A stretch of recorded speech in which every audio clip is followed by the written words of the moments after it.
Disemba mwaka hii, Mheshimiwa Mwai Kibaki. Nimesikia kuna siri ya broad-based government. Niseme nisiseme? Ya mwisho na baba hajaongea.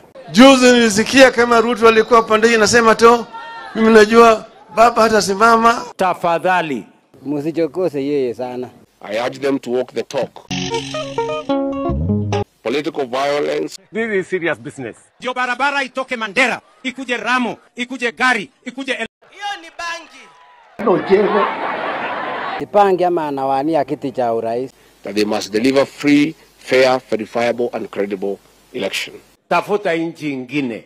Kwani sinia alitoka broad-based government. Sasa alisikia kutoka nani?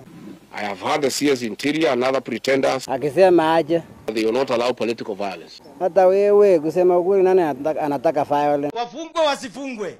Awacha ujinga. Kidogo Kenya tunachaguliwa Minnesota. Wewe. Hiyo ujinga kama hiyo sisi tulitoka. Ameokopa tu broad-based government. Anafikiria atakuwa sideline. Na hii mpango itafikia kila mtu. Since November 2024. Unakuja kupanga nini?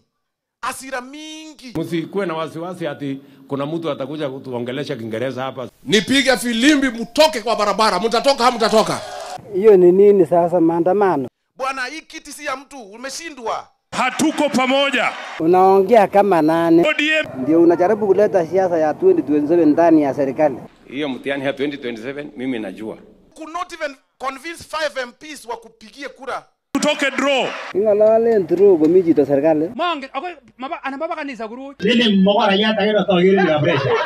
Mimi ninajua ya kwamba nimepatiwa kazi. Isawote ni chianu, kengoni ngartasi. Ashindwe na shetani mshenzi. Nimuka umera. Yes. Kongo kwanda choma